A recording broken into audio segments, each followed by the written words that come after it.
Voices of Rwanda is an organization that the Rwanda Fellowship's Alumni Venture Fund is proud to support. When we sit down to conduct a testimony, people have an opportunity to share their whole life story, and it's not just 3 months of the genocide. So it's doing justice to, to history, just because I guess at some point people will go back and look at this, at these materials and say, maybe this is, if I can't go to Rwanda and talk to these people, I can get something from what we have here. People get a chance to talk about what childhood was like, memories of their relatives. The whole goal of this is not only to build an archive in Rwanda so that Rwandans can go and see these testimonies and future generations in Rwanda can use this for research, but also so that we're bringing these personal stories to students in this country, so students can grow up looking at African faces and hearing African stories and hearing these narratives. This is one way to say, yes, the genocide did take place.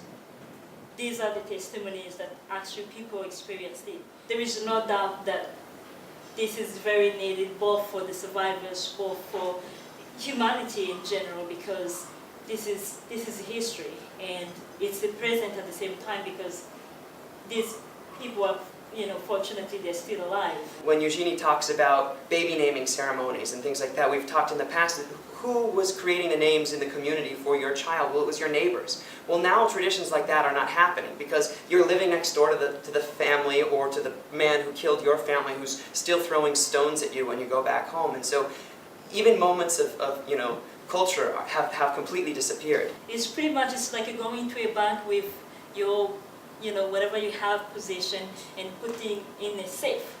This is a safe place for them to have their life stories. Part of what is really important for me and for many other survivors in Rwanda is that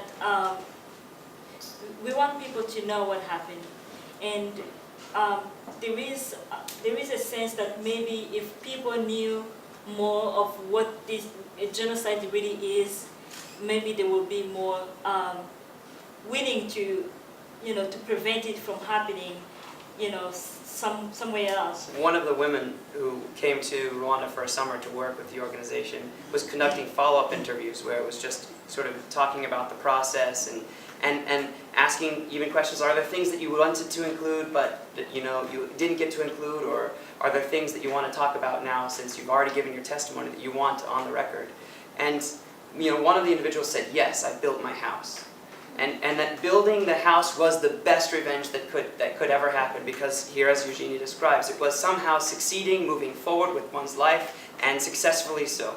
And I've never seen. This has been amazing for me to be working with this community, because we had problems, and Alex actually designed this typing course for us because we had a problem. Nobody could type transcripts because people don't grow up learning how to type.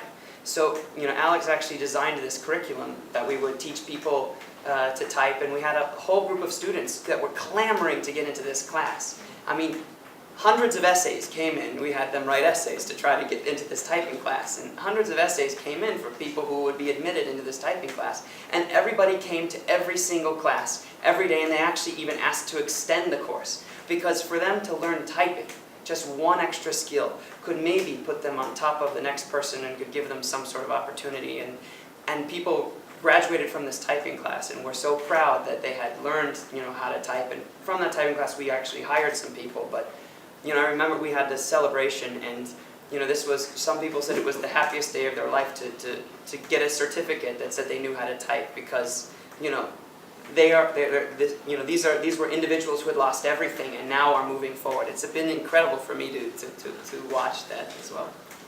I think we have to wrap up, but thank you once again to Ava and Becky and Elijah and everyone at Bronfman, and to Eugenie and Taylor, and thanks everyone for coming.